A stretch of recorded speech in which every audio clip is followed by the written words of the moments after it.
Hi guys, welcome back to my channel, or welcome to my channel if you're new. By the way, this channel is all about my financial journey on how I do my budget, saving, and also with investment. In today's video, pag-uusapan natin ngayon ang about sa aking isa sa mga savings goal, which is sinking funds. Now, for those who doesn't know the value or doesn't know the idea of sinking funds, it's more likely that you are saving for a large amount of money para sa isang bagay na pagagastuhin ninyo. Let's say, for example, birthday, holidays, or if you have any travel goal. So, yun yung na-fall into the sinking funds. Now, if you've been into my channel previously, I've been saying na hindi ako nakapag-put up ng savings about the birthday, kaya na-fall down ako sa aking mga budgeting. Kaya in the last 3 months or the first quarter of 2023, wala talaga akong na-put up na savings because I keep spending it to such large of amount. So, ayokong mangyari sa inyo yon, kaya tiniteach ko or sinishare ko sa inyo ang value ng sinking funds. With my sinking funds, I have actually printed out a saving tracker, but I actually updated this to a sinking funds tracker na sa aking computer. But yung na-print out ko is saving tracker because after saving the 15,000, I'll just throw this away lang naman. But this falls into each envelope na nilalagay ko. Now, if you wanted to ask me why I'm doing the cash stuffing saving tracker instead of putting this into the bank.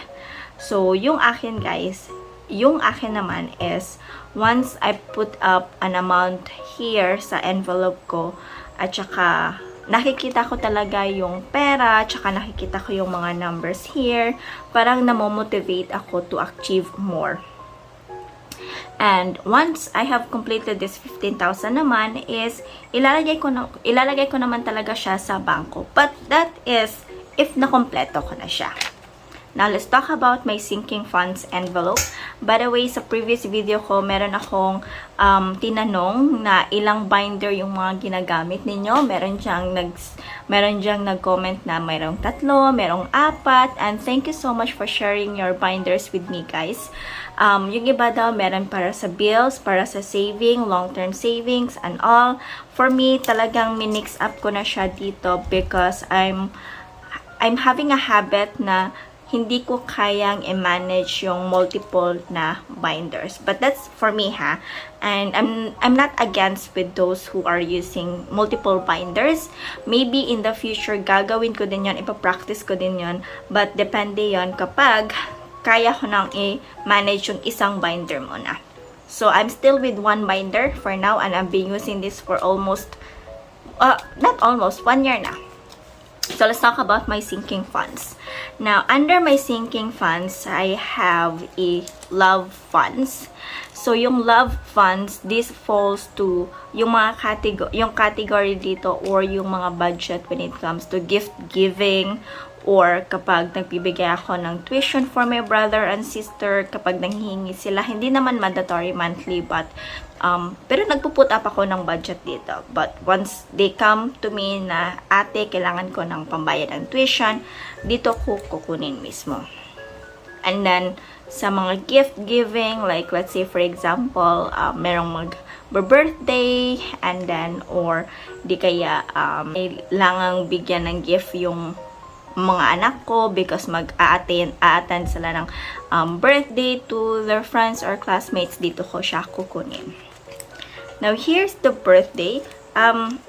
With the love funds, wala akong goal dito because yung ko lang goal is to put something in the budget para meron akong mapagkukunan. But typically, wala talaga akong large amount na gustong i-hit dito kasi it's not for something na kailangan kong spend right away or spend on a specific time. It's just that kapag meron lang akong paggagastuhan when it comes to gift giving, dito ko lang siya kukunin. Now, with the birthday, dito ko nilalagay itong saving sinking tracker. disregard niyo ang saving trackers. Sinking funds tracker. So, yung sa birthday naman, yung susunod na darating na birthday is sa eldest ko, which I'm planning na gusto ko siyang he's turning 11 and gusto ko siyang makapag-experience ng Jollibee birthday. So, yung budget ko dito is 15,000 and hopefully hindi mag-exceed and hopefully kaya ko siyang i-achieve kasi ilang months na lang to go and kailangan ko siyang complete-ohin. Now, when it comes to date, lalagyan ko yan ng date kung kailan ko nagput ng amount and then plus or minus, meaning kapag nag-add ako ng amount, dito ko siya ilalagay at ilang balance na lang, meaning kapag plus, let's say for example, nakapaglagay ako ng 2,000, lagyan natin ng 2,000 dyan. So, yung 15,000, ilalas ko siya ng 2,000, yan yung balance. So, yan yung purpose ng tracker na to.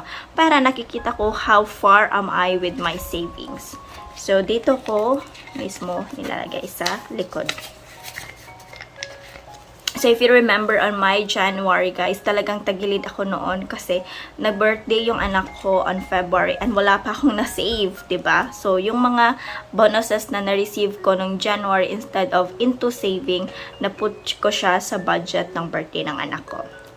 Now, when it comes to insurance, if you are wondering with the insurance, guys, I have here the insurance saving of 1,000, meaning ilalagay ko siya dito.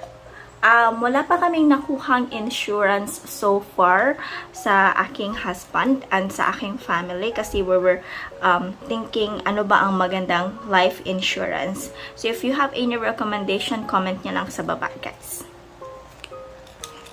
Then when it comes to investment, here I am. I'm putting some saving tracker. When it comes to investment, I still have I'm actually planning to put up a online business na for me to share my creative way, and it's gonna be to be announced, guys. But investment, meron dyan. Papunta tayo dyan. And that is still part of my savings goal here na dapat 1.5 siya every pay. But hopefully, meron talaga akong mas put up. Now, in terms of calamity funds, sa calamity funds ko naman, guys, yung goal ko dito, it's here. 10,000. Now, if you're asking what's the purpose of calamity funds, tinawag ko siyang calamity funds not because talagang purposely na kapag binagyo or binaha or so, knock on wood. Hindi ganon. Yung purpose nito is for the calamity funds, meron akong emergency funds, meron akong calamity funds. Calamity funds is more likely like kapag may kailangang immediate na gagastuhin na hindi talaga super emergency but kailangan. So, let's say for example, nasira yung sasakyan. So, dito ko siya kukunin. O di kaya, isa sa mga appliances namin or di kaya gadget namin is kailangan kong ipaayos, dito ko siya kukunin. Ano pa ba yung mga other example? So, other example is sa family ko naman, mismo sa side ng mother ko, if in case na kailangan niyang or di kaya nasira yung computer ng brother and sister ko at saka wala pa silang mapapagkukunan ng funds, dito ko kukunin calamity funds. So, yan yung tawag ko, calamity funds, kasi unexpected yung nangyari but kailangan mo siyang gastuhin immediately. So, hindi ibig sabihin na yung emergency funds ko yung kukunin. Dito ko siya mismo sa calamity funds. And my goal for this is 10,000 na dapat makapag-save up ako. And we have next is the travel funds. So, travel funds is 10,000.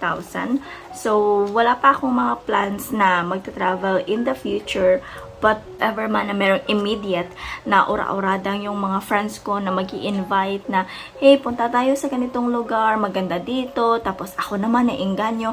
Titignan ko kung meron akong pera dito sa travel funds ko at dito ko siya kukunin para hindi ako mag-overspend na on that sahod day, wala. Kukuha naman ako ng 5,000 for my travel, di ba? So, at least meron akong nakikita na ng put up dyan. So, if ever wala man, depende, case-to-case basis. But if ever wala, then mas higher yung possibility na I would say no kasi wala pa akong funds na nalagay dyan. Car insurance. So, car insurance, every renewal namin dyan is October. So, more likely yung sinisave up ko dito is 5,000. Bakit pala ko nalagay dito? 5,000. So, yun. Okay? I think that's it for my sinking funds, guys. So, hopefully, meron kayong nakuha na idea about how it's going with the sinking funds. So, sinking funds, guys, to sum it up, is to save an amount on a specific time or event na gusto nyong paggagastuhan. So, yan. Thank you so much for watching and hopefully nagustuhan ninyo. If you are still with me up until the end of the video, please comment down below insurance. Thank you and I'll see you guys. Hit like and then share this to your friends or family na nangangailangan. Thank you so much. I really appreciate you all. Bye-bye!